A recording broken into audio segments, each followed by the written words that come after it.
Alright everyone, Occult Literature, video number 249, Clairvoyance by L.W. deLaurence. We'll call him notable for the purposes of this video. I'll get a little bit into him as well. Link in the description of my edition of this work on Amazon. It's a good work. It's 112 pages, so intermediate in length. Second and third links to my books, blogs, Blogspot, and WordPress. I don't know exactly where I'll categorize this one. I haven't created the new categories yet. I wanted to make two of them.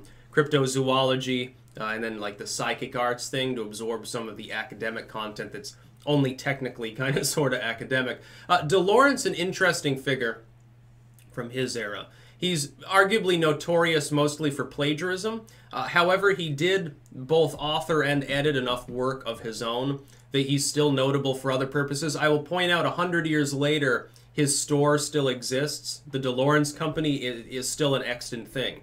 He obviously did something right because he's selling enough copies even long after being dead that his company still exists, even if it's just a mailing room. That's a testament to some prowess, I would say. I actually admire the man to some extent. Plagiarism of A.E. Waite aside. Other than that, no problem with him. Some of his views are a little spooky woo.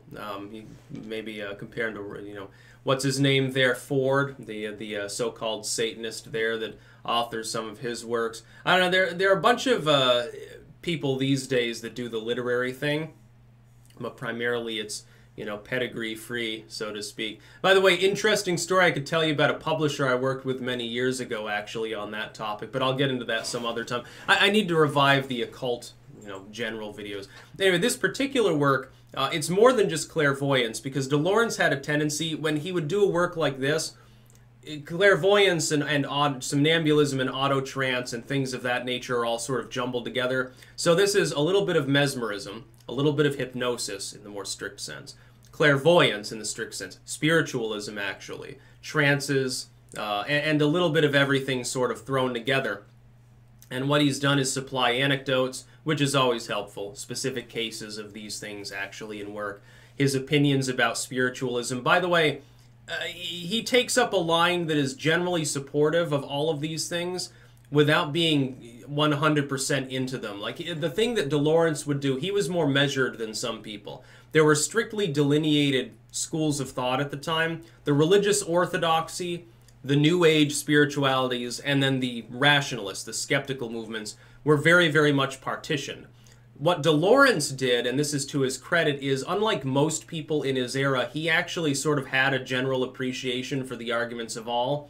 And when he would write a work, he would present, to some degree at least, the various claims and statements of them, whether to debunk and discredit them or to actually promote them, or just in a more neutral sense. In this work, it's clear that generally speaking, he's a fan of the concept of clairvoyance. He's talking about specific examples of how it's real.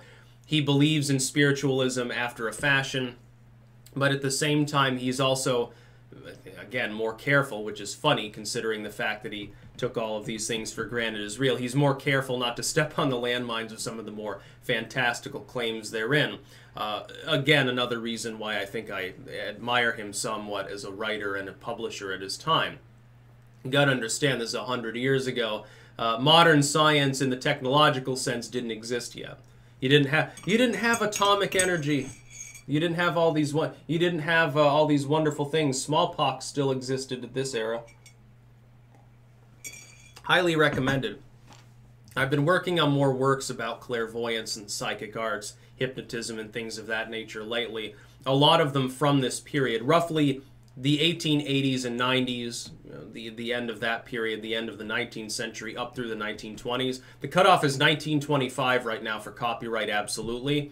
It's technically in the 40s for most works, but I don't want to accidentally step on anyone's toes, number one, and I don't want to get sued, number two. So I use the more strict cutoff that before that, nothing can be copyrighted and it's all above board and fine. What I would say is that all of deLaurence's works are definitely worth reading. This is one of the less odd of them. Some of them he's talking about like crystal gazing and channeling, grimoires and demons and things of that nature. It's more fantastical. This one is more on the analytical side. It's a bit more almost anthropological at times. It's more academic. Some of you, therefore, might find it more boring. I find it more interesting, actually, more intriguing because it's more scientific. the way he approaches the subject of clairvoyance is more from a semi-skeptical standpoint, at least at times. When he's talking about these things, sometimes he's echoing other authors as well. There are some secondary sources listed here also. So if you're interested in expanding your knowledge of the topic, there are other works, including those not written by deLaurence himself. I think he talks about one of his works, Hindu Magic, if I remember correctly. The later editions of it rolled it up with a bunch of other material as well. He had a tendency to compile a lot. I can't even remember exactly how many works he wrote, but it's quite a formidable library. Over time, I really want to edit all of them. Again, link in the description of my edition of this work on Amazon.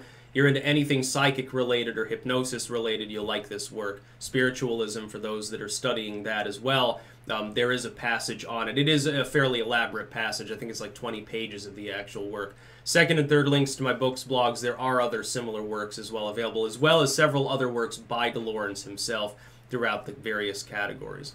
That's about all. Peace out.